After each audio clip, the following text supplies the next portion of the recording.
అదే light detector పెడితే 50 లక్షలతో అయిపోద్ది ఒక రోజులో, అందరి సమక్షంలో చేస్తే అయిపోతుంది కదా మరి అంటుండే. ఇది ఒక్కటే దాంతో పాటు అన్నిటికీ పెడదాం.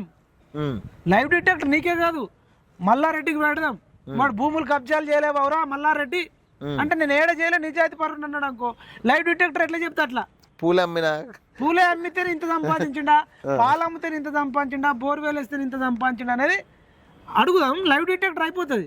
బాల్కా సుమన్ లాంటి కూడా అవినీతి చేయలేదా, ఇసుక దంద చేయలేదా, చెన్నూరులో గోదావరి తల్లి వారుతున్నటువంటి ఇసుక నీళ్ళు దోపిడీ చేయలేదా, కేటీఆర్ అనేటోడు ఇసుక దోపిడీ చేయలేదా, అడుగుదాం. మరి లైవ్ డిటెక్టర్లో ఇసుక దోపిడీ గురించి అడుగుదాం, భూ కబ్జాల గురించి మాట్లాడదాం, అధికార దుర్వినియోగం గురించి మాట్లాడదాం.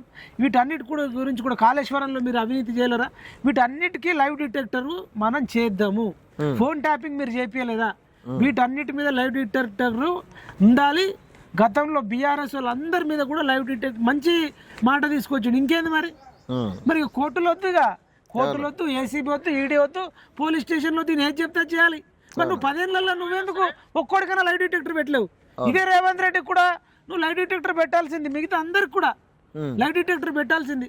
మాలాంటి అరెస్ట్ చేయించి కొట్టిపించినావు కదరా, లైవ్ డిటెక్టర్ పెడదామా దాని మీద?